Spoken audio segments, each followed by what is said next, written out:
Sir vitamin D ఎండ నుంచి వస్తుందని అన్నారు.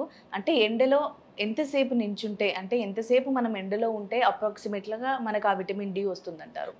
అంటే ఇప్పుడు ఈ వరల్డ్‌లో డిఫరెంట్ పీపుల్ డిఫరెంట్ క్లైమేట్స్‌లో ఉంటారు. హ్మ్. కొంతమంది కోల్డ్ కంట్రీస్‌లో ఉంటారు. వాళ్ళకి ఓన్లీ సన్ ఎక్స్‌పోజ్డ్ సన్ ఒకటి మేబీ 3, 4 మంత్స్ ఉండొచ్చు. మనకంటే ట్రాపికల్ కంట్రీస్. హ్మ్. మనకు మోర్ ఆర్ లెస్ 360 డేస్‌లో more or less 300 days we have a good sun ఉంటది. హ్మ్. కానీ we are not exposed to but statistically ఇప్పుడేంటంటే 90% of the Indians have vitamin D deficiency. Hmm. మరి మనం రోజు ఎప్పుడు ఎండ ఎక్కువ ఉంటది కదా! మరి వై అంటే Indians are never exposed to that much to the sunlight to get the vitamin D. So 90% of the people కింద విటమిన్ డి డెఫిషియన్సీలోనే ఉన్నారు. మనం ఎప్పుడు బయటికి వెళ్ళటం, ఎక్స్‌పోజ్ అవ్వడం అనేది చాలా తక్కువగా ఉంది.